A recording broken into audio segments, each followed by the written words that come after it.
there is a shift that needs to happen in our mindset around money. And we need to begin to seek God to help us to move beyond some things that we may have been exposed to in our formative years in order to be where God needs us to be. If our community is to flourish and we are to build new systems and that are better than the systems of the world, then the conversation around money is one that must be had. And so let me help you this morning to simplify this, right? If you're already uncomfortable because a pastor is talking about money, it should let you know already that I'm bumping up against something within you. I'm bumping up against something in you because money is a normal conversation. And so money is just energy. If we want to break it down, money is a form of energy that we need to operate in this physical dimension.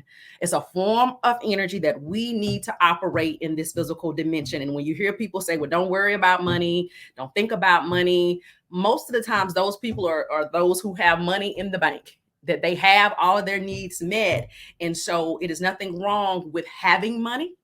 There's nothing wrong with requesting and asking God for more money. There's nothing wrong with asking God to supply your needs and some of your wants. There's nothing wrong with that. And so I want to break that myth in us on this morning. And so some of us, because of how we've been raised, and so maybe our family of origin struggled when we were growing up. Maybe we've heard some conversations around money that were not good. Maybe we asked one of our parents for something and they said something like, well, money didn't grow on trees.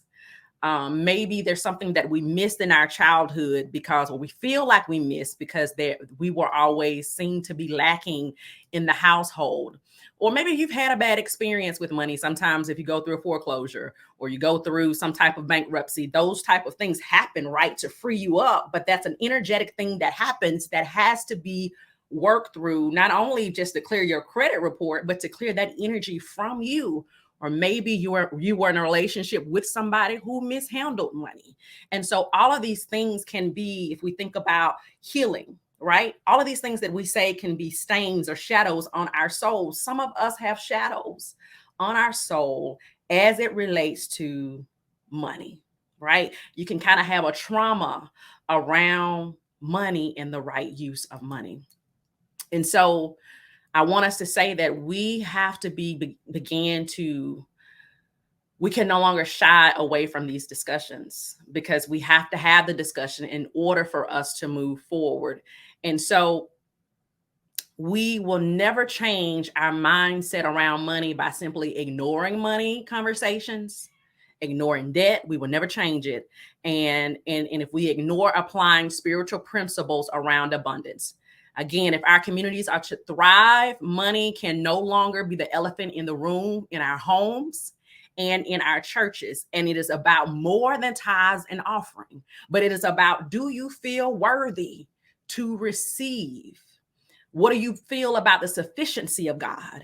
How do you keep your hand open to allow a natural flow of receiving and giving? I know we have some givers in the room, but how open are you spiritually to receiving?